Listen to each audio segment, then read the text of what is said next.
Coming up next on the Zapata Brand podcast, he's a professional MMA fighter who's known by fans for his aggressive style and relentless pressure inside the cage. Many believe he's destined for a future in the UFC. The Zapata Brand podcast welcomes Aaron Kennedy.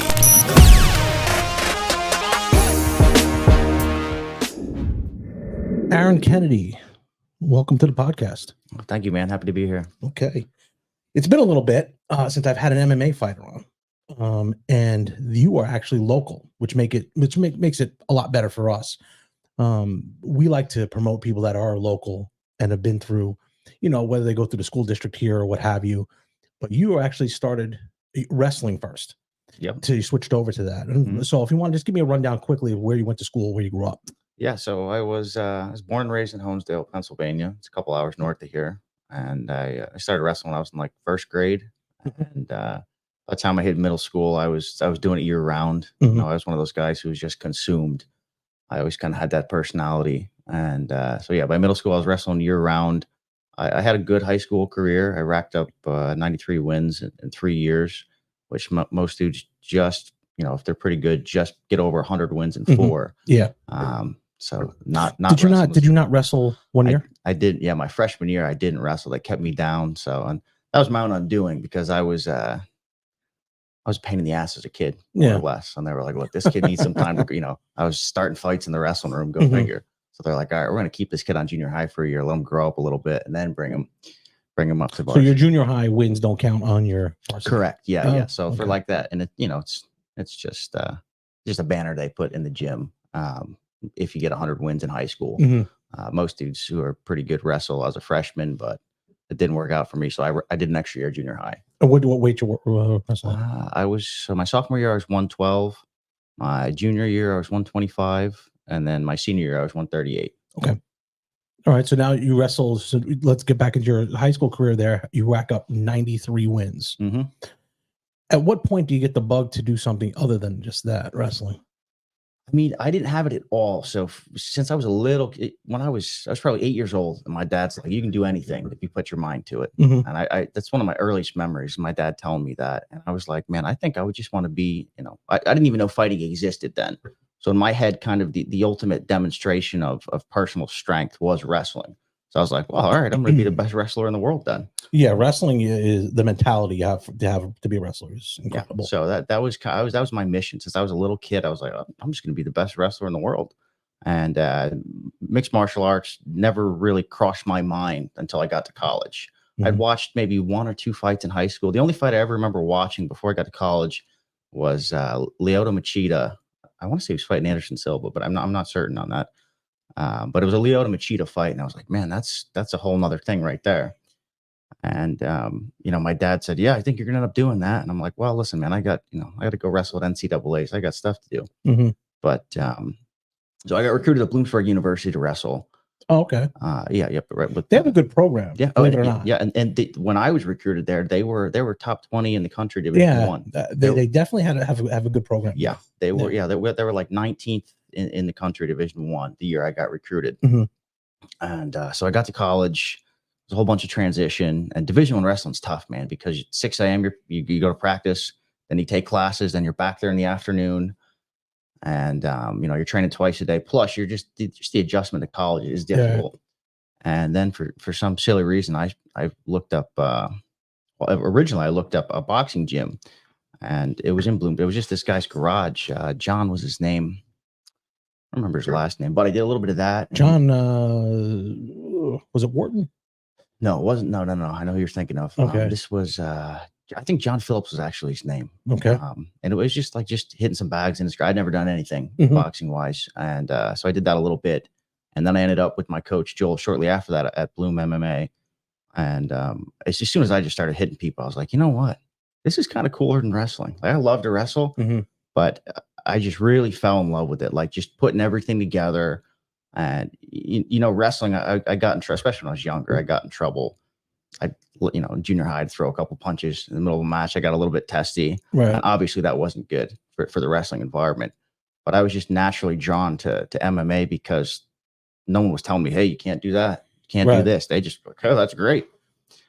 So I quit the wrestling team at the end of the first semester, and I was like, I think I'm going to do this. And I had my first amateur fight the following fall, and I submitted the dude in like 50 seconds. And now you're wrestling. You're not doing submissions per se. Correct. Yep. So the transition was with jiu-jitsu at the time with wrestling, or were you just, because how did you get to, how were you submitting people? Did you?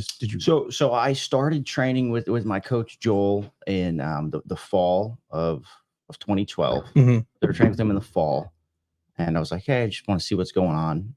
But I trained all from fall through spring, and then I went home for the summer. But I took my first fight in September of that following year. So I had, almost a year of training. So I had learned some jiu-jitsu and a little bit of striking then.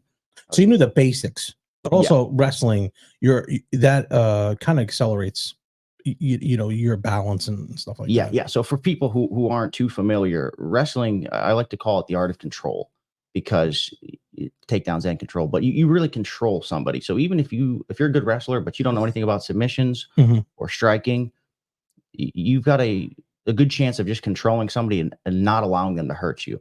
Where that comes into play with grappling, jiu-jitsu, martial arts in general, is that if I can hold you in a position, it's not going to be too difficult to find a submission or find a way to hit you. So that kind of laid the foundation. If you're starting jiu-jitsu with no combat sports experience, there's a whole bunch of things you have to do before you can submit somebody. But as a wrestler, they're already in the position to submit them. You just need a little bit of instruction, and you're going to be submitting people. Okay. So your first guy, you go out there. Well, did you just quit school? No. So that was what made things difficult. Is I kept going to school. My dad was always a big, if you start it, you finish it guy. And part of me thinks that maybe I should have just called it quits, because the whole people ask me, hey, what are you majoring in college? My answer was wrestling. They're like, considering that you had to, you put so much work into that. Yeah. I mean, you're getting up in the morning. It's such wrestling is a difficult sport. Yeah. They say boxing is too. Now, boxing, you get hit a lot, but the mental toughness you need, which is why most MMA fighters that are wrestlers are very dominant. Yeah. So when you go out there and you have that mentality, you're going to school too. Yeah. Do you really want to, you know what I mean? Like, were you looking at a career or no? Not mixed martial arts. Yeah. In regular work. So no. So I ended up getting my degree in philosophy. And I don't regret that. I love it. I was always a little bit of a deep thinker. And going to school for philosophy taught me about how to think more clearly, more rash. I don't know if you're familiar with philosophy at all. If you met anybody who's done it. Well, we had someone on the podcast a while ago, and that person, he was a little deep for me. It's above my pay scale, so I just kind of like. And that's what you run into a lot, is these guys who they're in love with words and like, all right, what are you gonna do? So I love philosophy, but I also realized after 5 years of it, I'd rather just do what I love, and what I love to do is fight. So people kind of bust on me for that all the time. They're like, "Oh, you're a deep thinker and you punch people in the face." I'm like, "Yeah, that makes perfect sense." Well, here's where it makes sense. Now, you just came up with something very important. You said you only excelled when you wanted to do something that you wanted to do, that you love to do. Yeah. Okay. So do I love doing bagels?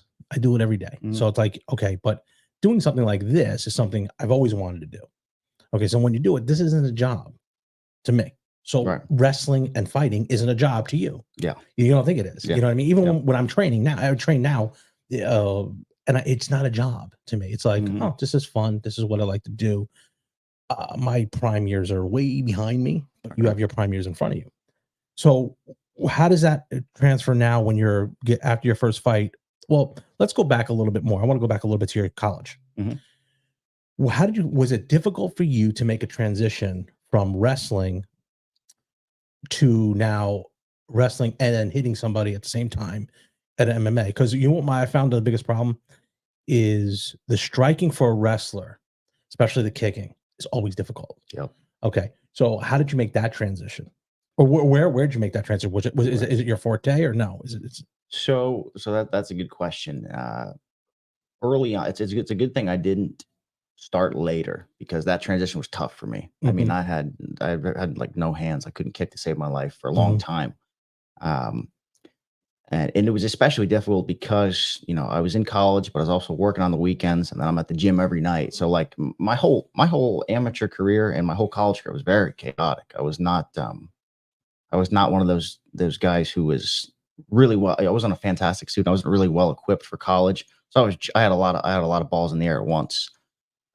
So most of my amateur career, you know, I did some striking, and I had, you know, I had a knack for submissions, but I was mostly just wrestling my amateur career. And that was okay. If I could have done it over, I would have spent more time focusing on the striking early on, Mhm. because I ended up taking a good 3-year break to do that. Right, but I As a, see your striking is actually very good. It's actually yeah, very good. yeah. So, you know, you've come a long way in how many years is that now? 6 years almost, 7? Well, since I started fighting as an amateur, 9, 9. 9. So you really made that progression well, because when I first initially saw your film, I said, "He's gonna wrestle. He's gonna Mhm. wrestle the guy. He's Yeah, gonna yeah. whatever." But I think it was your last fight, or no, I saw one before. It was a kid on, I forget. I think Frank Mir was the commentator, if I'm not mistaken. It was left hand, bang. The guy went on. It was first round. You hit the guy with the left hand, Mhm. flew him across the ring, and that was a good, legitimate strike. Yep. So I thought you were just going to shoot and go, but no, you went to striking. Yep. Were you confident in striking at that time or no? I was just getting confident then. Towards the end of my amateur career, Because it was good. It was yeah, good left yeah. hand.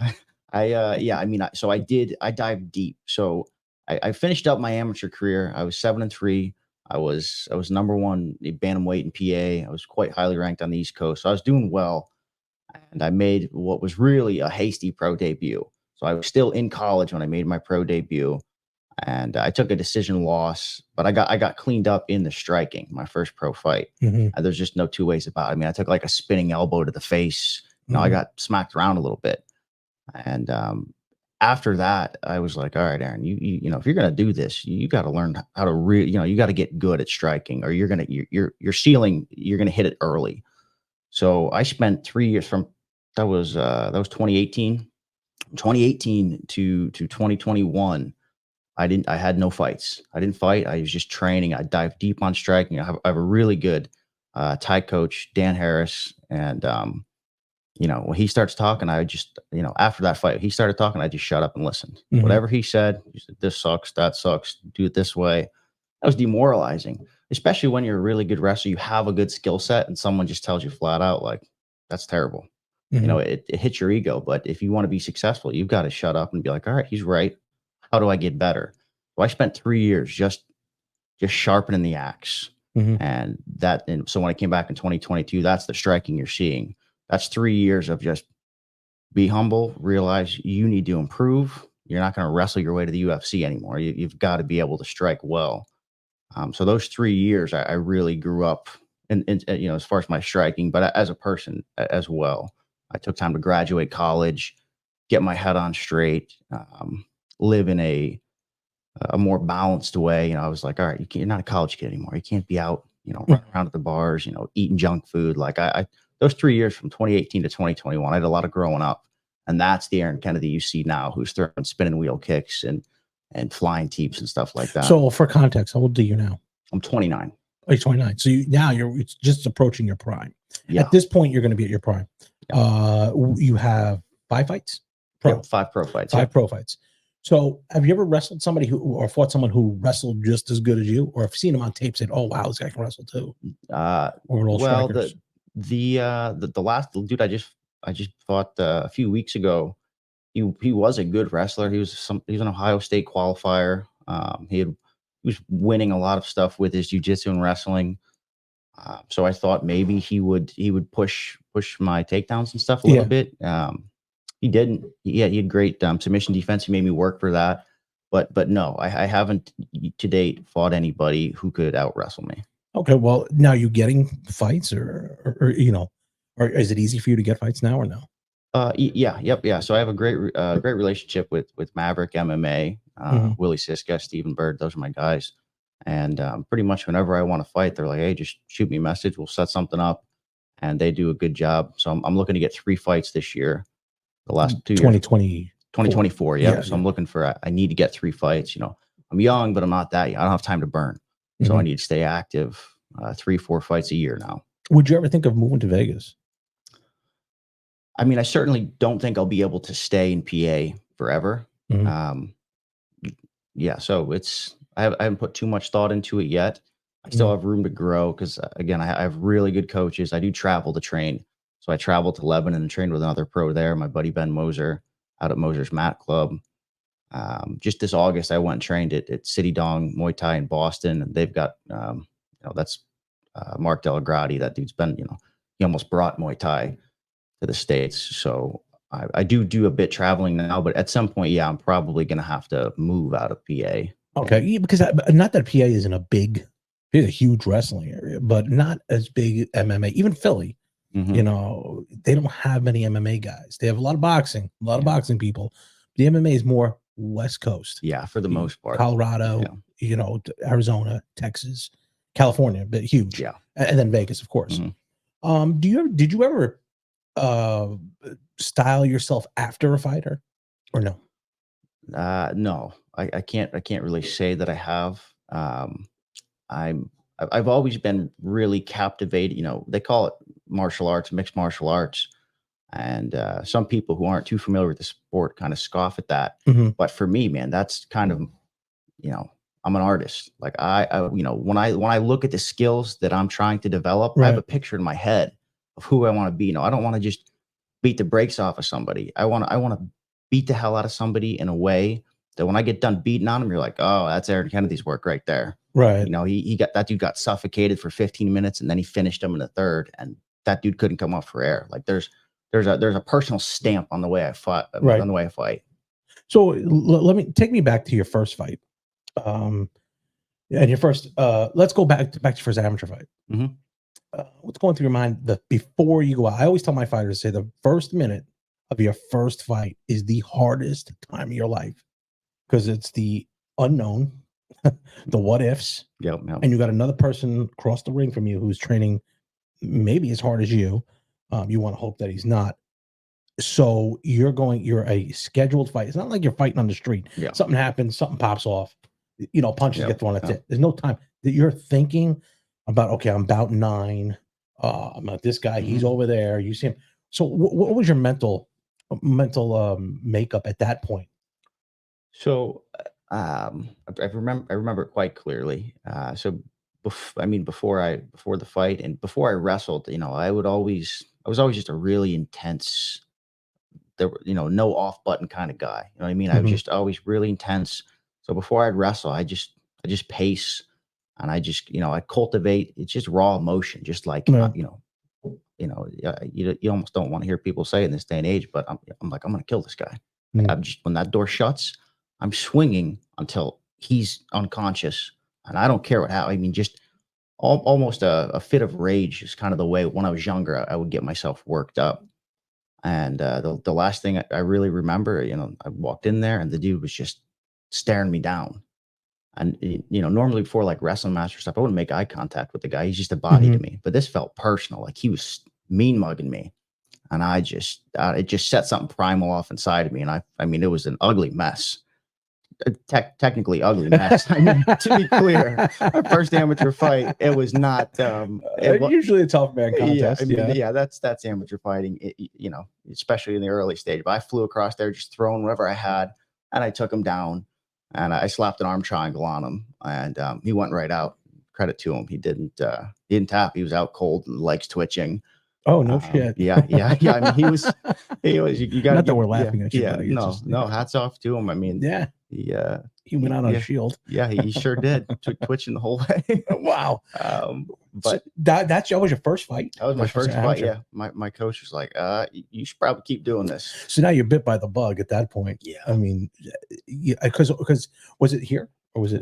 It was at the Woodlands. Yeah, it was at the Woodlands. The Woodlands in Wilkes-Barre. Yep. The good old Woodlands. Yeah. So you had your family there, friends. Family. Yeah. So that's pretty close to my hometown. So I think I couldn't tell you how many tickets I sold on that particular occasion, but I'm sure there was definitely a group of locals who knew me, especially from the wrestling scene, and were excited to see how it goes. But yeah, that was my first fight. You couldn't ask for something much better than that. So you're pretty much well through your wrestling career, you pretty much had an idea as to what it was going to be. The only difference is someone's punching you back. Yeah. but to finish it with a triangle, it's similar to wrestling. Yeah. That you had. Mhm. So your coaches say immediately, let's move forward. Yeah. And you have yourself your next fight come up. Yeah. Your last fight that you had that I saw, that seemed to me like a step up in competition. Yeah. Oh, Okay. yeah. Just the one just recently. Just recently. Yep. Mhm. And that wasn't, you handled it pretty quickly. Yeah, I mean, I'm super excited about this recent win. I'm very excited about. So I fight, for anyone who doesn't know, 135. The guy that I fought, Jeremy Balboa, fights 145. So he's a weight class up. And when the fight offer officially came over, I was like, well, yeah, if he can make 135, let's do it.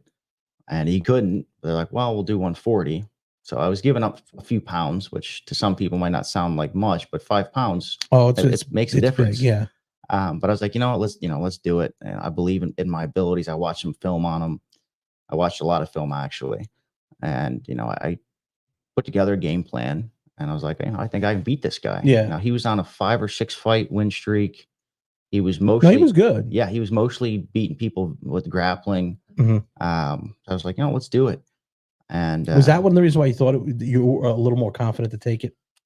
Yeah, especially from someone coming down, because he's probably cutting from 60 to 40 to 45. Yeah. That's he might even be 65 cutting down to 45. Yeah.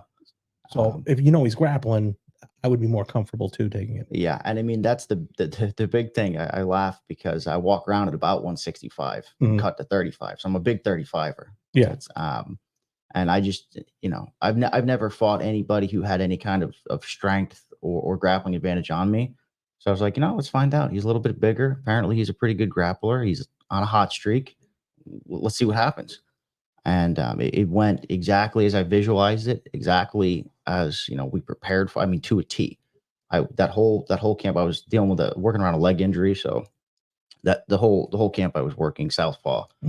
And I mean, what I practiced for 2 months was a jab, a feint, and a straight left hand, and do a takedown. I wanted to get him to the ground as quick as I could to keep my legs safe as possible. And if you watch that fight, 3 punches in: jab, feint, straight left hand, takedown. And then I just slowly. Now, are you were southpaw?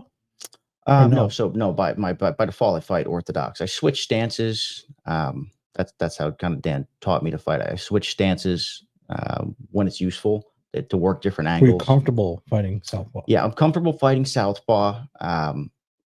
But usually I do certain things that I wasn't able to do due to the injury I was working. Yeah, that's what I was just curious, because if you weren't comfortable, that would make me nervous. But you were comfortable fighting either way. Yeah. So, that's the punch I saw where it came from, the bang left hand right after. Yeah, it landed right on the button. Yeah, that was right on the button. Yeah, that guy's. It was. You can't pinpoint something better than that one. And he, you could tell his head snapped back. And then right down. And you picked him up. Down he goes. Yeah. And that was your perfect setup. Now you said you visualize. Do you do that a lot? Yeah. So we'll take yeah, I do. And these last 3 fights I've won, they have won all 3 of them almost to a T exactly. I mean, it's like freaking witchcraft, man. Yeah. Almost exactly. No, I do it too. T. I do it too. How I visualized it. And so I started meditating when I was a pretty young kid. And after I graduated college, that 3-year stretch from 2018 to 2021, I dived real deep. And it just, crossed my mind one day. I was like, I wonder if I could just blend fighting into the meditation practice I already have. And, my coach, Dan, kind of laughed at me like, duh, because he's always been big. He's very good. He's got great tie, and he's always been big on visualization. When I was younger, he would tell me about, you got to visualize, and I'd try. And I couldn't imagine the color red with my eyes closed. My brain just wasn't there. But as I got older, I could really start to see things more vividly in my mind's eye. I could feel them as they were happening. So now that's an absolute staple. Every day I sit down and have my little practice, but I always finish it with whatever I'm working that night in the gym. So whatever I do in the gym at night, I did that this morning, the morning before, in my head. Yeah. I used to do that before fighting. And I used to picture like, okay, what would happen if this happened? What would I do if this happened? And it's all, you're right. It's almost like to a T. You're looking at it like, holy crap. Yeah. I did that before that many times to make it, because it's got to be a split second. Yeah. Something happens, got to be a split second. You've got to be able to make that decision quick, especially if you have the wrestling, the boxing's hands only, but you got to make a quick decision on that part. You know, especially now when everyone's getting better. Everybody's getting better. So what is what's your training routine? I mean, do you have certain days you do certain things? It's so when I was younger, I was like, I'm just gonna show up at the gym and hit stuff and lift some weights and we'll see what happens. But ever since that first that when I lost my debut, I was like, all right, you got to do this for real. So now everything is I train 7 days a week in general. Every now and then I take a day off if I need it, but I train martial arts. You know, we have striking and grappling classes Monday through Thursday from 6 to 8 or 9. I'm there. And Fridays and Sundays, I have strength and conditioning with my coach, Ben Eshelman. Are these guys all local? Yeah. Okay, so you just train out of Bloomsburg. Yep. Yeah, I've amassed a good team. But then, so I have a professional flexibility coach. She's from Canada, so we do stuff online. But I have 3 sessions. He programs sessions for me. They're lifting and flexibility kind of combined. So I do that 3 days a week. And then I have my own conditioning circuit that my coach, Ben, my strength conditioning coach, helped me to develop. And I do that 4 days a week. So I usually Monday through Thursday, I hit cardio in the morning to afternoon. And then I also hit the flexibility session. And then I go train the skills-based stuff at night. So I'm usually training 2 to 3 times a day, different things depending on the day, but 2 to 3 times a day, 7 days a week. How'd your diet fit in there? So my diet is great. And that was a long journey. Anybody who knows me knows that I tried every diet under the sun to try and, get my energy and my recovery right. And there were a lot of failed diets, but now my diet's really good. My weight cut's great. I eat a largely meat-based diet. So I eat, at least 1.5 pounds of meat a day. Okay. And then it's fruits, vegetables, a little bit of oatmeal, a little bit of rice, and honey. And when I'm training for a fight, it's the same 3 meals a day, every single day. And I manipulate the macros a little bit as it. What's that meal? Okay, so for breakfast, I have sprouted grain oatmeal with a tablespoon of honey, blueberries, a half cup, medium-sized banana, 4 scoops of collagen powder with creatine. What is that? Collagen powder. So it's kind of like ground up cows. It is ground up, the hide of a cow. Okay. It's that skin basically ground up, and it has a good amino acid profile to balance out all of the meat that I eat. Okay. So it's good for your joints, your skin, stuff like that. But it's also good just for your overall amino acid balance. Okay. And then 4 eggs, and that's breakfast. And then for lunch, it's 2 cups of greens, usually like arugula and spinach, 1 pound of beef, and then some assorted veggies like peppers, carrots, olives, and half cup of rice. And then for dinner, it's usually a 9-ounce chicken breast with small avocado and like 8 to 10 strawberries. And I eat that every day for like 2 or 3 months. Holy crap. Yeah, I can't do that. Yeah, it's See, that's discipline, man, because, well, then again, you're at an age where you've now focused your life on fighting. Yeah. I'm all in. Yeah. You can't cut corners. Yep. You cut corners, you're gonna be found out. You're gonna be exposed. Yep. And that's why that takes me to my next couple questions. So now you fight pro. Pro is a lot different. The gloves are tiny. Yep. No shin guards. Yep. My question, I have a 2-part question. First question, have you ever been buzzed where you're like, whoa? And again, anytime you get hit, it's kind of like you get buzzed. Yeah. It's the recovery is easier because you're used to getting hit, whatever. But there's times where you're going to get buzzed and your legs go this way, your brain says go that way, and you're all over the place. So have you ever been buzzed like that? Not in a fight. In training, oh yeah. Training is, training is like a false sense of security. Yeah. You sit there and you take more punches than you want to, but you know what? I'm going to stick my chin out just to see if, and then you get banged and it's like, oh shit. Yeah, I stopped doing that because, well, you can't. Yeah, you can't. And I think about, I'm 29, but I tell people I'm a young 29. Like if you look at I've got 15 fights total. I've only been hit clean probably 3 or 4 times. The last 2 fights, I took 0 significant strikes. My fight in June and this one, I didn't get hit at all. So I'm not. I do have a great chin, and we found that out in the gym. You know, sparring bigger dudes, I can take a shot when I need to, but my coaches have always advised, you know, don't take them. You know, preserve your chin only lasts so long. You only got so many punches on a punch card. Not to get too distracted. You look someone like Tony Ferguson. That dude. I mean, he was a killer. But you go through too many wars, and it fades. So I have a great chin, but I'm not going to go out there like Rod Tang and test it constantly. I'll save it. I'll save it for when I need it. So yeah, in the gym, I mean, there's, you know, I'll tell my buddy Jordan Morales. I don't know if you're familiar with him. I'm not. He trained out of Bosch. He's a great fighter. You know, he's got more pro fights than me. He retired a year or two ago. But great dude, great fighter. And after he stopped training at Bosch's, they shut down. He started to train with us. Right. I remember one time that dude freaking hit me, man. And my tongue got like fuzzy. It felt like my tongue had hair on it. I mean, honestly, that's probably the hardest I've ever. I mean, you know, I just remember thinking, I almost never take a minute. Like, Jordan, hang on, man. Like there was like, it felt like my tongue grew hair. Can't explain it. Right. And I was smelling metal. Like, that's the fluid from your brain, buddy. Yeah, I was like to tell you, I'm smelling metal. It feels like my tongue is like thick and hairy. And I never had that. But the metal taste, that's just from the fluid. I mean, I've taken some shots, but man, he cracked me. And that was it was when I was younger. And, you know, so maybe I wasn't quite as developed to take impact, but I was like, all right, hang on, I need a second. Yeah. So, but you've never been buzzed in a fight. No. And that's even when you get hit, those, what are they, fours? Yeah. I mean, and you know, I try and move my head well. And I always keep a good, stable head position. You know, people say keep your chin down, but I think it's really more about your spinal alignment. So I keep good head position, and you know, I certainly don't explain that spinal alignment.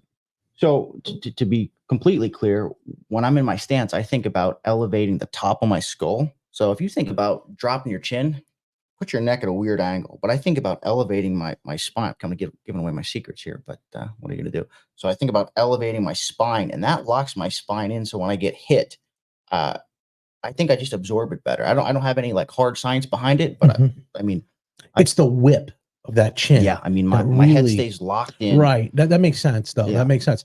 But yeah, I mean, I can honestly, and I'm not being a tough guy, I can honestly say in all my fights, I've never taken a shot that really fazed me. And you know, every dog has their day. But you know, I've taken knees to the face, spinning elbows to the face. Those are probably the two worst. Took a couple good knees to the face, spinning elbow to the face. But my coach Dan always talks about that elbow. He's like, that's when I knew you had work to do, but we could do something with this because you took that and just kept walking forward. So yeah, I mean, and just I don't know if it's the adrenaline in the fight where it doesn't. You know, my adrenaline system. It's also you know, if you have good reflexes, so you're able to, although you don't think it, you're able to roll just that little bit. And it's that impact. When you see that chin snap like that, that's a bad punch. Yep. Takes me to my next question. You're going to be your pro fighter. Do you worry about down the road? Well, I certainly don't worry. I think about it. But for me, and you brought up Tony Ferguson, and it was a fight I saw this weekend. Oh boy. Yeah, I mean that I feel for. I mean. Just even some of the things he says is like, what the hell are you talking about?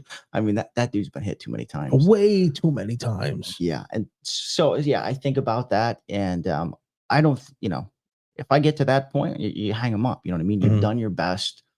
But I certainly don't let the threat of danger stop me from pursuing what I'm meant to do. I mean, I to my absolute core, know I was meant to do this. I know I have to give it everything I have. And I've said it for years, and I'm going to do this or die trying. I'm going to chase this fight game till the wheels fall off. And when they fall off, well, then, you know, I'm done. But I won't stop until they fall off, you know. And I would say Tony's fell off about 5 fights ago. So I wouldn't take it that far. No, I don't think anybody can. I think Tony just sells tickets, and they're kind of keeping him there. I think he had mental issues prior to this. Yeah. Because you remember he had that thing with his wife, domestic violence thing. And that, when you start seeing that, I don't know if you know Jamel Charlo. He's a boxer. He's a middleweight, undisputed champion, middleweight. He just fought Canelo. Oh, okay. And he is having a domestic issue. and he smacked his wife. It's on record. It's recorded. Uh, So, you know, when you start doing that kind of stuff, it's the frontal part of your brain. mhm. It's the decision making. Yep. That's what I always worry about, because when I spar, I love to absorb. I Mhm. love to, and it's stupid. It's really dumb. Okay, but again, I say false sense of security. Yep. Yep. It's stupid. I just take it, because then I'm knowing, okay, I'm moving forward. Eventually, that punch ain't going to be as hard. It's not going to be. So then I could kind of break them down. Mhm. That's how all Spanish Mexican fighters fight. Yeah, they fight like monsters. They just keep moving forward, Yep. right? Yep. So that's what I worry about down the road. And Yep. granted, I didn't have professional fights like that, Mhm. but I have a lot of gym wars. Yep. Amateur fights, yes, but the professional ones where they use those smaller gloves. Yeah. Well, the amateur fights, they use the same size, but I mean, the impact is a lot. You're using 4-ounce Yeah, gloves. There's no nothing there. give. There's Yeah. no give to that. Here's another thing I've always wondered: how the hell do you take the shots to the shin? Well, That scares the crap out of me. that's worse than the punches. I mean, unless you get blasted clean, the shin bones, man, that's the worst. So Like, I remember I tried one time to like kick, Yeah. and we both hit shins. Yeah. Dude, I went That down was so the end. fast. Like, well, how do you absorb that? Slowly. Oh, you can, but you can just. You need, it's called shin conditioning. You need to prepare your shins for that. You don't. That's Okay. you know. Every now and then we get some guy who's never done any training comes in. He wants to do Jesus kickboxing, Christ. and he's like, "I don't need to wear shin guards, do I?" I'm like, "Well, you don't, but you're gonna get touched once, and you will." So you really slowly, you know, you kick a lot of pads, and just that at first will hurt until your nerves and because it's nerves and it's the bones themselves. So the bones from impact over time get little micro fractures, and then those micro fractures heal up and they become more dense. But a lot of it is actually the nerves and just a sense of pain. So you hit a lot of pads, you do a lot of sparring, and you just check them through the shin guards at first. Mhm. And then you start to do light work with no shin guards on. So you'll throw kicks and catch kicks, check them shin to shin. Yeah. But you start gently. And then my coach Joel, he's got a traditional background, so Okay. he introduced me to a lot of traditional shin conditioning. So you know, you use like a wooden dowel, and you'll slowly Oh shit. hit it and roll Yeah. it. And Manny then Pacquiao eventually, does that. yep. So you'll hit it and roll it, and you know, over time you start to hit a little heavier, and you don't just smack it; you sink it into the bone. So it really tests your metal, no pun intended. And then eventually, you know, you're to a point where it stings, but you can handle it. Mhm. And once you get in there and the adrenaline's going, you know, unless you're completely unconditioned, you don't feel it too much. But that's definitely the worst. So when you're fighting like that, and have you ever hit shin in a fight? Yeah. Okay, so when I'm boxing and I'm doing it, and when I get hit, I don't really feel it as much Mhm. until after. Is that similar to what it is, you know, with shin guards? Yeah. Without shin guards? Yeah. So I'm almost distanced from the sensations of pain when I fight. Like you register them, you know they're there, Mhm. but you're just, I don't want to say you're dissociated, but in a sense, at least I am. I'm removed from it. Like I'll be like, bang, oh, that's not good. Oh, that's not good. But I always tell people I don't really feel anything. The first time I felt sensation in a fight, actually, to be totally honest with you, the very first time I was like, oh, that hurts, was 3 fights ago. I was fighting at the Sherman Theater, and I elbowed this dude, Steve Galera. He's tough as they come. I elbowed him. So I was hitting with elbows against the cage, and I hit him with like a reverse elbow across the cage. So I pulled it. So his head was on this side of my body. Okay. And I was having a hard time hitting him here. So I pulled it across. And what I should have done was angled the point of my elbow. So that caught him on the face, but I didn't. I hit the funny bone. Oh shit. Yeah. I mean, that is the first time where I was like, oh shit, I'm hurt. Like I couldn't, it was like I grabbed an electric fence. Yeah. Dude, I couldn't use my, Oh man. I couldn't use, that was in the first round. I couldn't use my left hand for the rest of the first round. It was just like buzzing, like just, Yeah. and that plagued me for like 6 months afterwards. Someone would like just touch it that hard, and I'd be like, guys, hang on, like in training. It was that No sensitive. kidding. That's the first time I've ever really felt genuine pain in a fight. Was I just, I mean, as hard as I could, right on top of his skull. And that's So the first. when you're hitting the head, that you have to take that on an angle. Well, correct? you want to hit it. Yeah, you want to hit it with the point of your elbow. So Okay. whenever I'm I love to elbow people because it hurts them and it cuts them, and cuts are huge points. But you want to hit them with the point. You don't want to, as I learned the hard way, you don't want to hit them with that inside part of your elbow, Right, because there's right, that right, gap. right. There's bone, and there's a big nerve there. Yeah, If you yeah. hit that thing hard, you're gonna regret it. So you wanna hit it with the point, the sharpest part of your elbow. Okay. Uh, a lot of dudes will make the mistake of hitting with like their tricep, and there might be a little bit of shaking around. But if you want to cut somebody and really hurt them, you got to hit them right with that point.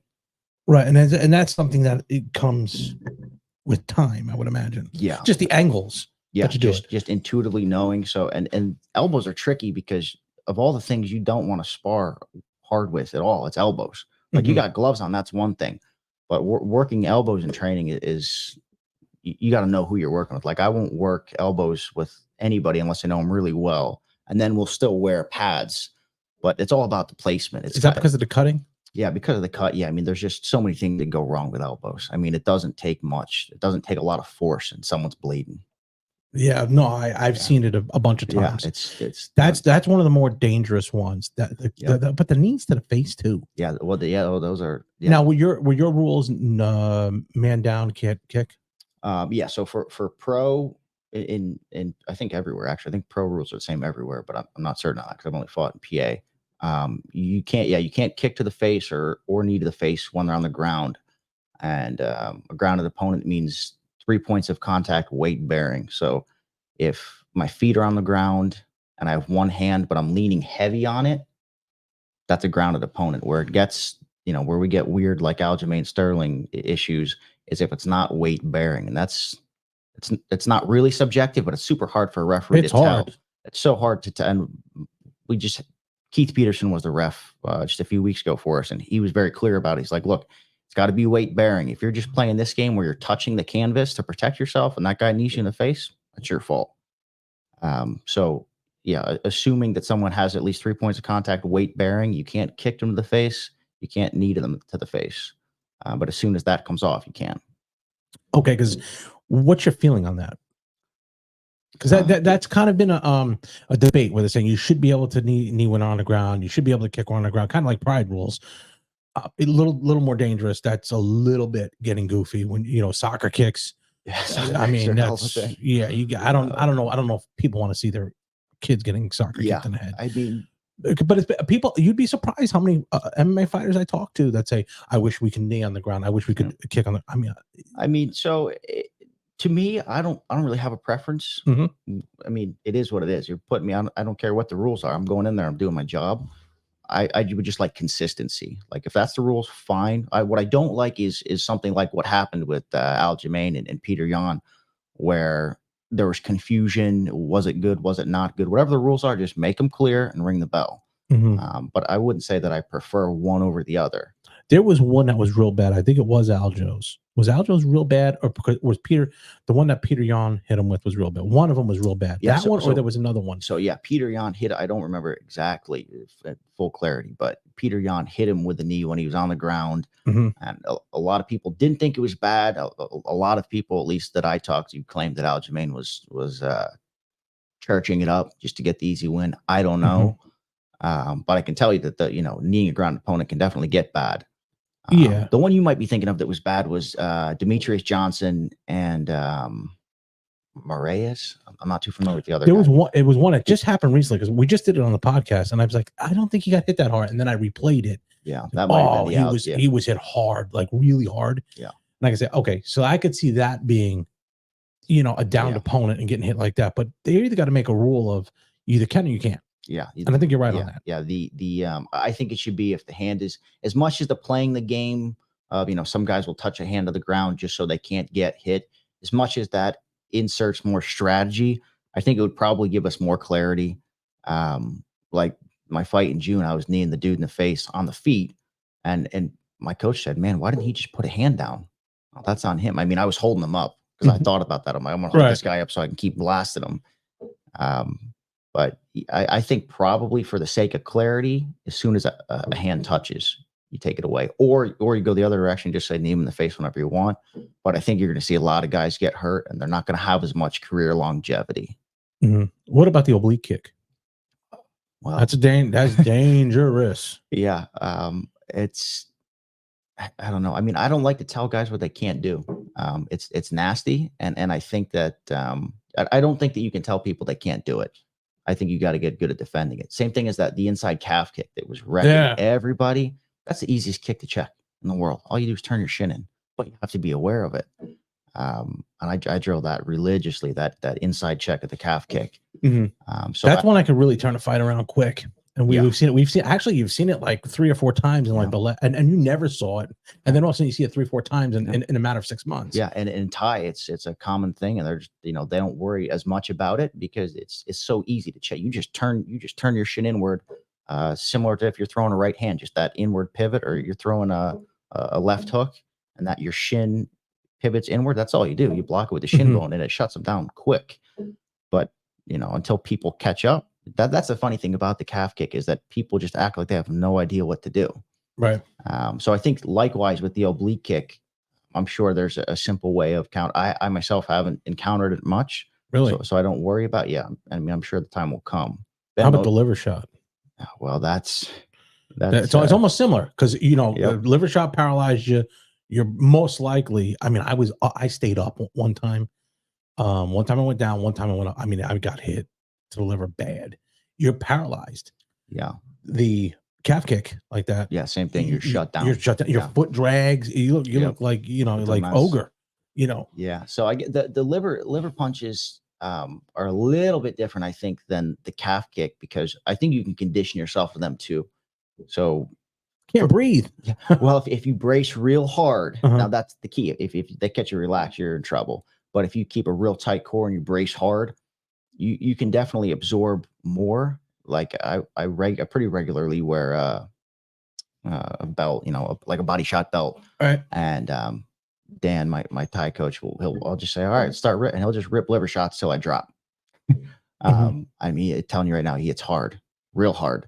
But I'll usually take, I don't know, 6 to 10 before he puts me down. But when we first started, it was like 1 or 2, and I was like, that's I mean, just paralyzed. But preparing for it makes your core tighter. You can activate more tension. I think a lot of it has to do actually with your transverse abdominis, the thing that flattens it condenses all your core muscles, so it's the barrier. And so I think if you train that enough, you can get to a point where it's pretty. I've never been put down by a body shot in a fight. They're obviously not as common in MMA as they are in boxing, but I think you can resist them to a degree. Did you ever think you'd be here in this particular room? No. Oh, let me tell you, be honest with you, I never thought I'd be in this room. Yeah, well, doing this. No, I'm saying be here now. All of a sudden, you're a professional MMA fighter. After going through high school, going wrestling, you're going to do a college career. You ever think you'd be doing this? Absolutely. I mean, to be honest with you, if I think about it often, if I told 8-year-old me what I was doing now, he'd be like, "Oh, what took you so long? Like, let's go." Now you did say you didn't really watch UFC MMA for the beginning.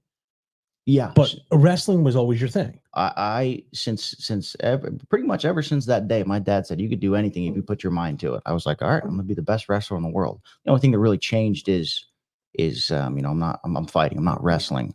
But as a little 8-year-old boy, my concept of wrestling was basically no one's gonna hurt me. I'm gonna get so strong, so skilled that no one can hurt me, and I'll always be able to protect myself. Is really the essence of that thought as a little kid. And I mean, you talk to anybody who knew me, I was consumed, man. I mean, I would get, on average, by the time I was in 9th grade, in between wrestling. So you get 30 to 40 matches in a regular wrestling season. In the off season, I get 100 in between wrestling. So I'd gain like 3 seasons of wrestling for every one that everybody else was getting. So where would you just travel? Boom. Yeah, all over the place. And there are, especially in PA, there's lots of tournaments. Yeah, so if you're willing to do it, you'll get there. My kid just started. Yeah. So he's kind of. But, absolutely believe this is where I'd be. I truly feel that it's so deeply a part of me that I just felt that I'd be here doing what I'm doing to the best of my ability. Now, were both your parents still alive? Yeah. Divorced when I was young. Okay. But yeah, they both live back in my hometown, doing well. Okay. Now your mom goes to the fights? My mom doesn't. My dad does. Okay. My dad comes to the fights. My sister, my uncle, my brother. So my family comes to the fights for the most part. My mom, not so much.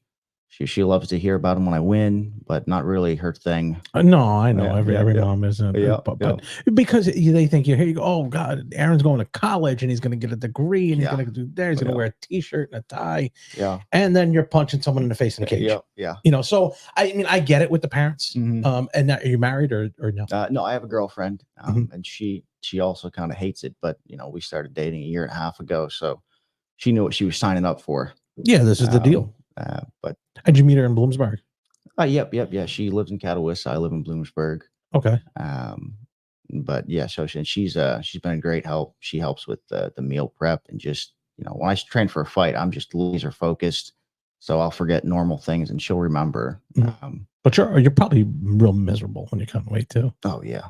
I mean that's it takes a special person. Yeah. I Oh mean, my God. I tell her she's a fight wife now. There's it's a different world. She thought she knew what fighting was when she started dating me, and then after 3 or 4 fights, now she knows. Yeah, it's way different. I mean, Yeah. you got to definitely. It's a different animal for someone who's coming into a world. And she was probably a country girl. She's from Catawissa. Yeah. Country girl. They don't. What do they do there? Rodeo. Yeah. I know. Well, she's not a rodeo girl. Okay. Well, but she certainly has no familiarity whatsoever with fight. I mean, I'll grab her foot and she's like, "Oh, it's too hard." I'm like, "I was just pinching you, being cute, and that's too much." Like, so she comes from a different world as far as violence. Yeah, I know. Yeah. Well, you're out of Honesdale, right? Yeah. Well, yeah. So I'm from Honesdale originally. Yeah. Yeah. So now, did your parents still live there? Or Yep. So my dad lives in Honesdale. My mom lives in Beach Lake, but that's 20 minutes away. It's just a smaller area. When you were wrestling in PA, did you ever wrestle anyone who was like someone who went to Penn State, went to what kind of level? Yeah, I was ranked 4th in the state AAA PA my senior year. Okay. I was projected to place top 4 at PA States, which is that's great. That's a serious accomplishment. Yeah. I don't like to I don't make excuses, but I got in a bad car accident right in the middle of wrestling season. Like I hit a tree. It was snowy. Hit a tree like 50 miles an hour, and I mean I hit the tree on the right side of the road, shot me all the way to the left side of the road, bounced me off that, and then to the other side. And my dad and my coaches think that probably had an effect on me. I mean, I hopped out of the car, called my dad, and said, "Hey, you got to pick me up." Yeah. And he wanted to take me to the hospital. I was like, "Man, I got a tournament in the morning." Like, I probably should have rested after that, but it wasn't all that. I was always a bit of a head case as a kid. You know what I mean? Mm-hmm. I was chaotic. And so was it? I do you think it short. just lacked the discipline at that point? And that's not a knock on you. It's just, no. I mean, yeah. To an extent, I wasn't consistent enough as I could have been. Like I was just all over. I was wild, man. I was all over the place. If I would have just slept a little, if I would have just been a little more disciplined, a little more organized about the way I approached training as a kid, I could have gone a lot farther.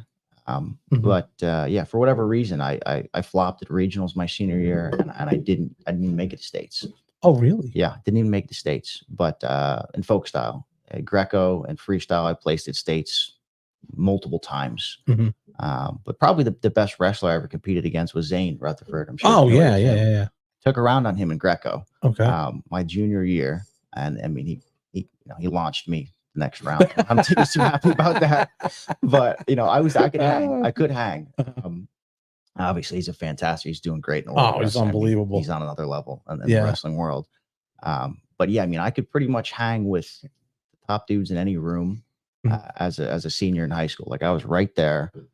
I remember when I was at Bloom, I was taking dudes down, jumping over their head, like flashy stuff. So I could have done very well in Division I wrestling, but I'm glad I didn't pursue that because it took me a long time to get my striking to where it is now. Yeah. You know, remind me of, and even look wise, Michael Chandler. I get that Michael Chandler. I knew you were going to say it. Michael Chandler. I mean, you have the wrestling pedigree. Striking has come along a great way since his Bellator days. But you just remind me of that, and I think that's a good, he's a great fighter. I mean, that's a compliment in my book. Yeah. And I mean, what do you think of someone like Michael Chandler? It's funny, and it's almost like a confirmation bias, but if you listen to him talk, he and I have a pretty similar perspective. I mean, we're very similar in our belief systems and the way we approach. I mean, he's just, when that door closes, guns are blazing. And if you watch me Totally fight, positive guy. yeah, and good head on his shoulders, but the fire, the intensity. I mean, that guy's never in a boring fight. Mm-mm. I mean, that Justin Gaethje fight, he could have won it, stood him up, and said, "Let's just keep throwing." Like, Probably a mistake. yeah, I mean, yeah, that was one moment where he should. I said it in the time. I'm like, just get your freaking win. You can put on a show next time. That was a great fight. Oh yeah. So I think I'm going to be a little more. I want to create a legacy of success and entertainment. Mhm. But ultimately, my primary goal is to be the most dangerous and powerful martial artist I can be, and I'll let that entertain the people. I'm not, this isn't showbiz for me, Yeah. And here's another thing I noticed. Most MMA fighters, unlike boxing, most of them educated, educated, whether it's college or high school. Boxing is not like that. Totally different. Yeah. That's the weird part about that is that financially they're on the opposite end. Yeah. I don't get that. Like, why would they fight for way less than boxers make? That are in there. I don't get that. Do you think there's a way they could fix that system? I think we're trending in that direction. I mean, boxing is much older than MMA. And I mean, boxing has so much business. See, I'm going to push back on that a little bit. Okay. And here's why. Financially, it's $1 billion industry, $1 billion company. MMA or boxing? MMA. Okay. Okay. And I'm not saying, look, Dana White's capitalist. Dana White. Yeah, he's got to do what he has to do. He's a capitalist. I'm a capitalist too. I have my shop. But they always say that. They always say, well, it's young sport. It's a young sport. It's only going to grow. Okay. Yeah. And there's really only 2 players in the game. Now the PFL was bought by Bellator was bought by PFL. It's only real 2 players, really. I would say there has to be a point where you say, this is the number that these guys have to be paid. Because think about it. You're a 1099 employee if you fight. Yeah. Okay. You got to pay your own insurance, your own Social Security, all that other nonsense. Okay. But you can't fight somewhere else. I'm talking about UFC, PFL, right? You can't just say, hey, I'm going to take a fight over here with this guy, with the champ over here, because they're going to sign me. Yep. That's why I think is the craziest thing. It's the craziest thing that they're able to get away with that. I think if more fighters, and you guys are so well educated, boxers getting taken advantage of all the time. Tim Witherspoon's a good friend of mine, and man, if I tell you the half the stories that Don King did to him, it's amazing. It's amazing. So in a way, the only reason why I push back is I say I hear that reticent from Dana White. He says, well, we're young. That's a fair point. Yeah, it's getting a little old now because you guys think about it. They're going to go to the Sphere. They're going to have a massive show on Mexican Independence Day. These guys are making big money. You don't buy a company that's as big as Endeavor buy UFC for billions of dollars if they don't think this is going to be a big company. I mean, it is big. It is big. Huge. It's big. It's blowing up all the time. I mean, it's only getting big. Like you said, it's only getting bigger. Boxing shoots itself in the foot all the time, but it's always going to be around. It's like I always say, like, it's like gambling. Like blackjack is like the UFC. Roulette's like boxing because all you can do is pick a number. Yeah. Anybody can get into boxing. The entry level is professional. You could go right off the street and just say, hey, you pay $75 and say, I'm going to be a professional boxer. You go in there and you get your cut man, your brothers, your cut man, your cousins, your corner man. It is really weird. Yeah. It's a strangest thing. So that's like roulette. You go there, you get your wife and she says, what game are you going to play? Roulette, because you just pick a number. Yep. That's all it is. Blackjack is actually it's like mixed martial arts. Yeah. You got to know what you're going to get, but it's only so much money. Yeah. So do you ever think down the road there would be a union? Oh, I think that's definitely. I mean, especially if you look what Francis Ngannou did. That's ballsy, but it paid off. Oh, huge for him. Because think about it now. He won $25 million, and now he's just gonna whoever wins this weekend, whether it's Joshua or and Wilder, whoever wins between them two, if they fought Ngannou, $100 million fight, easy. In the precedent that politically, the precedent that he made by leaving the UFC. Saying I'm not signing with anybody until I get what I like. I think he has a bit of ownership within PFL now. Like he got a deal with them, and they allow him to do the boxing stuff. But I think he also has some sort of ownership percentage with. I mean, he went from being just a contracted fighter to something much more, and he's been an advocate of the fighters union stuff. Don't you think they should have a piece of the action? Like, look at Mayweather. He's just okay. If you sell a hot dog, I want a nickel. You sell a t-shirt, I want $3. Yeah. You know, they should get a piece of that. And yeah, when I look at baseball players, for example, Oh, and I see how Jesus. much money they're making, they're great athletes, good on them. I'm glad they're getting paid. But when I see how, they're making millions and millions and millions, and then you look at fighters who are, they're getting their faces cut open in front of their wives and children. It's like you could pay those guys a little more. So yeah, I'm all with you. I mean, I don't know how they would do it from a strategic standpoint. I don't know how all the back end stuff works, but let's make it happen. Yeah, $400 for a 4-round fighter. It doesn't make sense. Doesn't make, I wouldn't do it. I just wouldn't do it. And I mean, and not to say that I it just doesn't make any sense to do it like that. Yeah. But that's why it always perplexes me. These guys are so brilliant. Everybody. I mean, you're sitting here talking to me, and I could tell you're a very smart guy. It's like, why wouldn't these guys say, I'm going to put something together? But then again, you have it being such an individual sport. They just don't. If someone's going to give you $1 million, but we're going to give him 200,000. But if we gave you 800, we give him 400. You're not doing that. You're going to say, go give me the $1 million, give him the 2. Yeah, I mean, that's the thing. It's such an individual sport that you have to be your own business person. And so that's something I learned a while ago is I'll manage, I don't need a manager. I say, I sell, at least 100 tickets a fight. All of those, I mean, when you come to my fights, you hear how loud they get. That's because all those 100 people I talk to on a one-on-one, just like this basis, I beat the pavement to get my crowd. And, I've created a business, but like a persona. And so when you get to the UFC, you have to do that. You have to market yourself, find some sort of an angle to make more money off. You have this global audience, use it.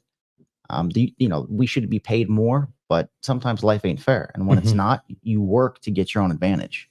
What do you think of Colby Covington? I don't like him. Really? To be honest, I don't like him. I understand where he's coming from because so my coach likes him certainly more than I do, Joel. And he says, he was at a point where if he didn't turn into this character, the UFC was going to cut him. I believe it was a fight in Brazil. He cursed out all the guys in Brazil and left. And the UFC was like, all right, that's what we want. And now he's turned into this bad guy role.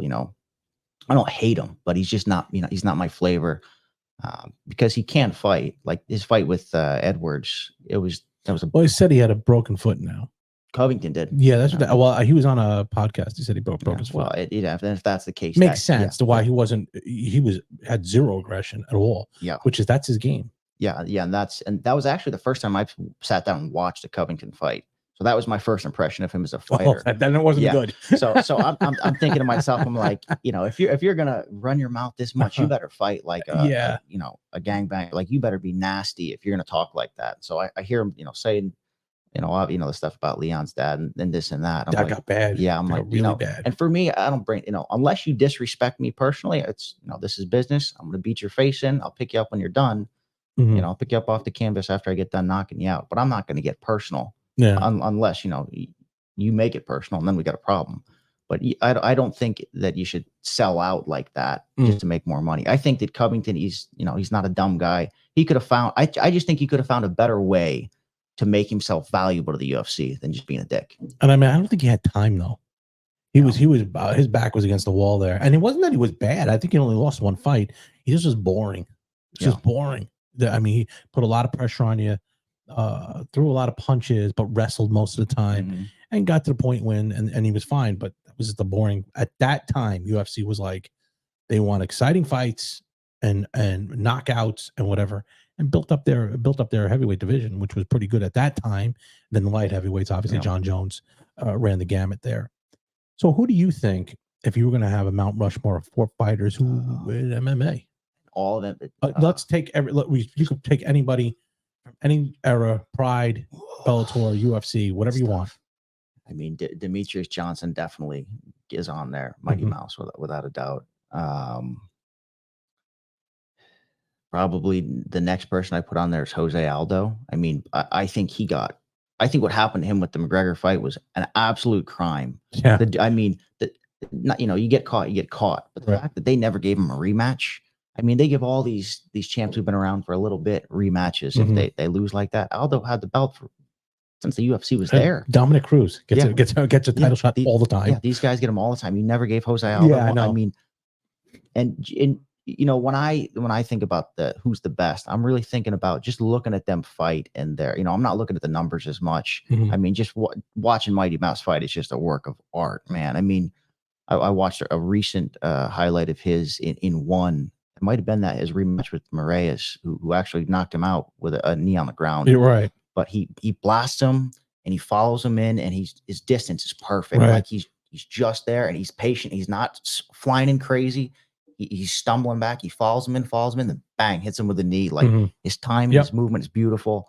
Aldo, same thing. You know, he's just so violent, especially in his heyday with those leg kicks and his combinations. After that, you know, I don't like him as a person, but probably John Jones, man. He's good. Mhm. I mean, the dude's gifted. Mhm. He's just good. He's really good. And then after that, probably Khabib. He's not the most exciting guy, but you can't touch him. Yeah. He controls everybody. He just dominates you. I mean, you're not going to hurt that guy. Do you think he had the opposition? I mean, that's a good question. So if you go back and look at Khabib's record overall, and Fantastic record. yeah, well, but if you look at it, he's you know, he was 12-0 fighting pro debuters, you know, and that's part, you know, something, you know, especially boxing, you see it a lot. They're going to feed guys to pad the Mhm. record. But that 29-0, for example, I was just talking about this with the guys this weekend. That Khabib's 29-0, where he's taking those fights, is different than like this Shavkat guy. I don't know if you're familiar with him yet. Yeah. That dude's 18-0, 18 finishes, and if you look at his record, dude, he's not fighting there's no feeder fights. Well, I didn't like the way he looked his last fight.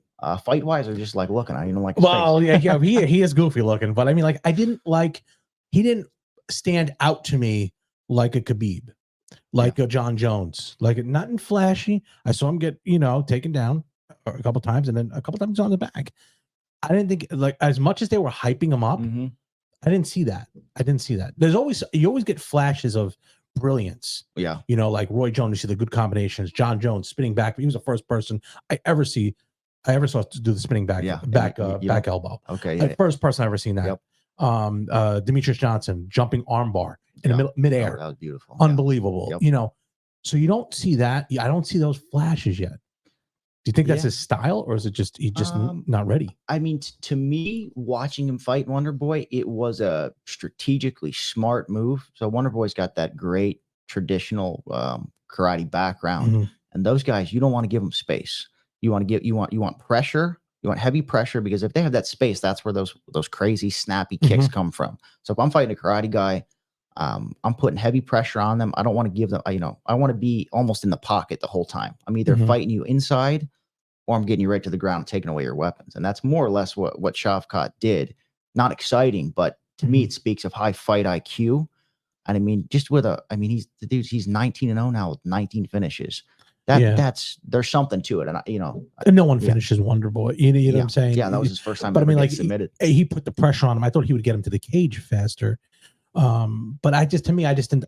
I'm not as into the grappling much as I am into the striking. Yeah, and if you don't know with the grappling, and I know I've got really good grappling, but I know most people don't want to watch it. It's not exciting until you know what's going on. Right, and that's the thing. I think I have to touch up a little bit more, because I've been away from MMA for a long time, and just to see the different people come in, because I was used to, you know, people who were wrestling like Mark Coleman, you know, Mark Kerr. Those are the wrestlers, and then they would knee and do the but the stuff that goes on now, where you look at the certain places, that stuff is very technical.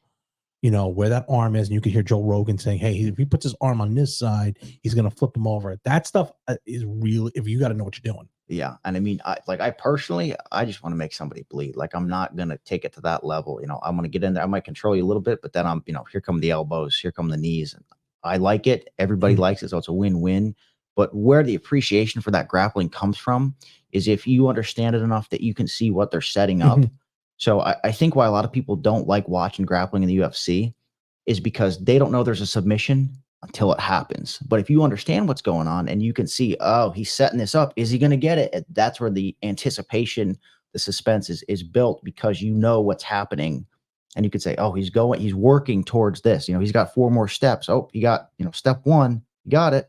Step 2, he's 3, and that's you can almost hear the crowd starting to get up and like that. Those are the people who know. And that's where the excitement builds. But I totally understand why people would prefer to just watch people stand up and bleed. I mean, I love John Jones. I think he's the best I've ever seen do it. But again, you're looking at it as from the aspect of you do it. Yeah. I could sit here and tell you about every boxer that I think is on Mount Rushmore myself, but you might say, I don't like that. Yeah. You might like a technical boxer. Yeah. And that's the hard thing about who's the best of all time. A lot of it is who you asking, because they all have different, just like people have different preferences in art. I think that art on the wall is great. Oh, I hate that. I like this, so it's hard. You can do it, math. Like my coach, Joel, when he finds out that I said put John Jones on there, he's going to be, he's not a John Jones guy. And is it because of the outside or for? So first of all, I don't know how you can really discredit him. So Joel has so much more knowledge of. He's like like a computer of fighting. His brain processes fighting in a way that mine doesn't. So I wouldn't even go as far to say why he says that, unless I think hard. But he just doesn't find Jones as impressive as some people do. You can't deny the fact that he's good. If he fights Stipe, beats Stipe, and then obviously he would fight what's his name, Tom Aspinall. Yep. If he fights him and beats him, there isn't much there. Look at the people he's beaten. Him coming up to heavyweight, and if he can win repeatedly at heavyweight, that really changed. And here's what I'll tell you: we're gonna get the Ngannou fight in about a year. That would be fantastic. I'm gonna tell you we will. That I don't. You got one of those looks like I think it'll happen. Yeah, just because who would have thought McGregor versus Mayweather? No way. But then all of a sudden you throw $140 million in the pot. You got to make the fight. That would be the biggest fight in the history of any combat sports. Yeah, and especially just because he beat the brakes off of Tyson Fury. That. Now you're a boxing guy. I'll ask you this: Do you really think that was just a straightforward Ngannou outboxing? No, I think what happened was Tyson Fury, because if you watch Tyson Fury fight, when he's serious, and he can fight. The guy can fight. If you take it from a boxing standpoint, Tyson Fury won because he was pit pat. Here, Ngannou is an aggressive guy who landed a very good punch to knock him down and a good punch to wobble him. But the rest of the time, he was kind of just on the outside. Yeah, he looked good. He had a great stand. I thought, holy shit, this guy knows what he's doing. But it was just that much off. And I think Tyson didn't take it as serious as he should have. So now, if they fight again and something happens, okay. Yeah. Different. So, my thoughts. So being an MMA, I'm not a boxer. I can box. I've trained with a number of boxers. But I know what it's like as an MMA guy. And you tell me all I can use is this hand and that hand. I'm not, there's different levels. The same way if a boxer who's never done an MMA comes in to fight me in MMA, he's going to get smoked. Yeah, wouldn't be close. Yeah, not even close. And I feel like that's usually I just feel like with Ngannou, I don't think it should have been that close. I think with the amount of boxing experience that Tyson had, Ngannou should have gotten lit up. To me, it almost looked like there's like, here's $100 million, make it close. For Tyson? Yeah. That's kind of what it looks like to me. I don't know. That's why I'm asking you. I think honestly, they're trying to set up Ngannou and the winner of Wilder Joshua, because I think there'll be a knockout, and it'll be a vicious knockout, whether it's a Fury or Ngannou or Joshua or Wilder. Someone would get knocked out, and viciously. Yeah. Because I don't think the defense is good of them. Tyson Fury has good defense. He's hard to hit. 6'7", very hard, difficult to hit. Got a great jab, so he's difficult to hit. He's on a different level there. I think he just didn't take it seriously enough. He's got a lot of mental issues too. He's got some stuff he's trying to clear up. But when he's on, he's on. I think he would have easily. You can't tell me that. I think Ngannou should fight Joshua, because I think he blows him out, and then Wilder. You think Ngannou blows out Joshua? Yes, I don't think Joshua can take a punch. Okay. We'll see this weekend. He's fighting that Wallen guy who gave Tyson Fury fits. Wallen's a lefty. He's going to give Joshua fits. Joshua just doesn't have a great chin. I think once he got knocked out by Andy Ruiz, and I was talking to Kevin Iole about it, and he said he was on a decline. You can see that coming. Mm-hmm. Joshua just didn't fight nobody, and now he's going against a guy who fought Fury well, and he cut Fury pretty bad, and was doing very well until he got stopped. But that's a fight where it's a dangerous, dangerous fight. And then when you get someone like Wilder, if they can get together, well, I think Wilder's going to knock out Parker. I think it's going to be an easy fight for him. If they can get those two together and have the winner fight Ngannou, it's another $100 and some million fight, especially in Saudi Arabia. I mean, it might even be a $200 million fight. They love Ngannou over there. They love Ngannou over there. Yeah, I mean, and if they're really into him, that changes things. Huge into Ngannou. Huge into Ngannou. He's just a specimen of a human, man. I mean, I can't believe especially if he spends more time training boxing. Like if he focuses it, who knows how good he could get. He's got a great trainer. Dewey Cooper is a great trainer, great striking coach, and he does do MMA. He has a lot of guys too over there. Aaron, where do you see yourself in 5 years? Let's go 5 years. 5 years? Well, I mean, you're 34 at that point. Yeah, I mean, I think I'm in the UFC top 10, and I think people are talking. You know, I see me in 5 years definitely in the UFC top 10, surprising people. You know, knocking people out nasty. Yeah, I don't know exactly how I get there, but I mean, I feel it in my bones, man. Would you think of going the contender route? I have. Yeah, I certainly have. You know, to me, I'm just gonna get there. I don't know. I think doors will open. I keep doing the right things, living the way I'm living, and not letting up. You know, so many fighters are right there, and they start finding excuses. You know, I'm wired such that I'm going to find a way. You know, I don't have kids. I'm not, you know, I'm not oh, I got a family thing. That's not an excuse for me. If I get injured, I'll be back. You know, one way or another, I'm going to find a way. And that looks to me like that was instilled to you from your dad. Yeah. I mean, yeah, for sure. He was, you know, was your dad a wrestler? No, he wasn't. Just a farm kid. He grew up on a dairy farm, just a hard worker. And I mean, yeah, the two things he always told me I could do. He said, you can do anything if you put your mind to it. If it doesn't kill you, it makes you stronger. And then my favorite one that really stuck with me, you know, I was probably 11th, 12th grade. And I was all pissed off. What if it does kill me? He looks over at me and laughs, and he goes, then you don't got to worry about it anymore. And I mean, that's just, you know, that's just dad's wisdom. Yeah. And I was so pissed then, but I mean, you know, as I've grown older and I mean, that's just the way I live. You know, I can do absolutely anything I put my mind to. And if it kills me, I'm not going to worry about it anymore. But I will take things to that extreme. You know, you can't stop me. You can't stop me. And, you know, I'm very self-honest. I'm not going to talk myself out of it. If I'm still, you know, throwing bombs, trying to get in the UFC at 38, so be it. I'm going to do it until I physically can't. Let's look 20 years down the road. Yeah. I mean, I have 20 years down the road. No, let's say go 20 years down the road. 20. You have kids. You want your kid to fight? Well, no, I've think about that though, because you know you're going to tell them do what you want. Would you want them to fight? If I had, I mean, I've never wanted kids. I have no plans of having them. But hypothetically speaking, if I had kids and they wanted to fight, I mean, I would, yeah. I mean, I think I would take and this, you know, this is all hypothetical because I don't have kids and things change when you have kids. But I think I would just tell them very openly, if you want to fight, then these things will follow, because it's not what everybody thinks, man. Everybody, you know, every guy with testosterone coursing through his veins looks at fighters on TV and they're like, I want to do that. No, you want to be popular, you want to be under the lights, and you want to be winning. That's very different than being a fighter.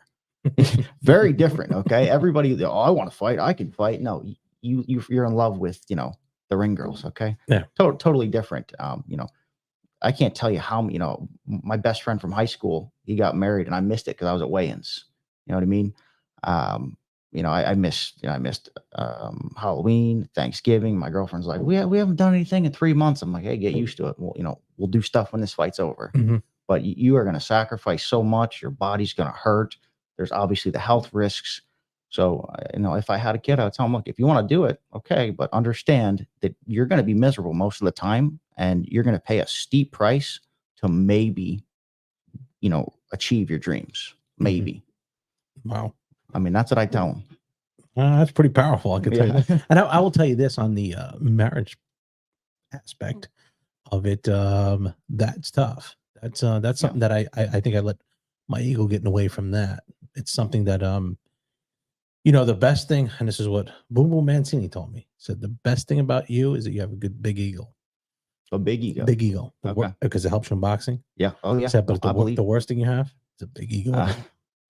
Because you're gonna say, well, she ain't gonna leave me. Yep. I'm George. Ain't nobody who's gonna leave him boxing? Get out of here. Yeah. Just like that. That's it. So that's something that I would always tell my kids is like, listen, you want to fight? They're gonna all fight. As far as they don't have to compete, but they're gonna learn how to fight. Yeah. Because life's a lot easier if you know how to fight. 100%. Okay. You're gonna fight. You don't have to compete, but you're gonna fight.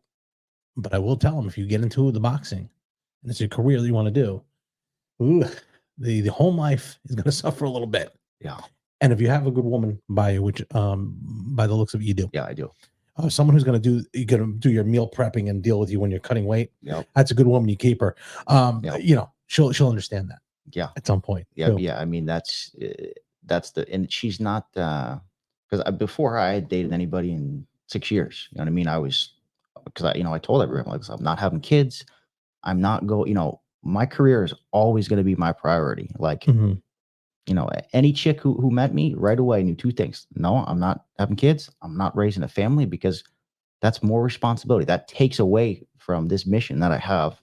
And I mean, 50%, well, like 75% of women that I would date, even for a moment, they heard that and they're like, all right, have a good life. Okay, good. I'm just being upfront with you out of respect. And then the other thing, you have to understand, I don't, in a relationship, when you're doing what I'm doing, you don't have time. You have to be selfish. You have to put your career first. And a lot of women would certainly have taken that personally, like, oh, he doesn't care. It's not that I don't care about you, but, and I've told Kelly this before. I'm like, look, if I don't eat this meal, if I don't go to bed at this time, we are increasing the odds that my jaw gets snapped in half. So I'm not just, it's not that I don't care about, what you want, or, it's not that I'm, for example, it's not that I'm going to bed at 9:30 because I don't want to watch that movie with you. I'm going to bed at 9:30 because that increases the odds that on fight night you can celebrate and I can be healthy. And that takes a very mature woman to say, oh, you're right. That makes sense to me. And that's what she is. She's not a very emotionally volatile person. She's very measured and focused. I got to use that line with my wife. Like, listen, I got to train, so I can't go watch a stupid movie on Netflix with you. I gotta, because I just started training about a week ago. I think I'm fighting in April. So you are? Yeah. Oh, yeah. where Looks like April here in Berwick. Oh, no shit. I'll have to come and check that out. Yeah, no. And speaking of fighting, when's your next fight? We're looking at potentially March. Potentially March. I need to stay busy this year. Did you take off for the holidays? Just because for Christmas and New Year's, I need a little bit of time. I guess unless I had usually you don't get too many fights in January. I know, February, it's slow.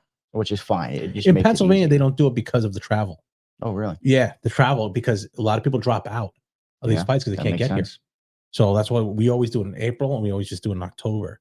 Those are the two times. In the summer, you could do all the pro shows you want, but those shows that you have to be careful of, Northeast PA, is in the winter. That makes sense. So, when you put all that money out and you're like, oh shit, he can't show up.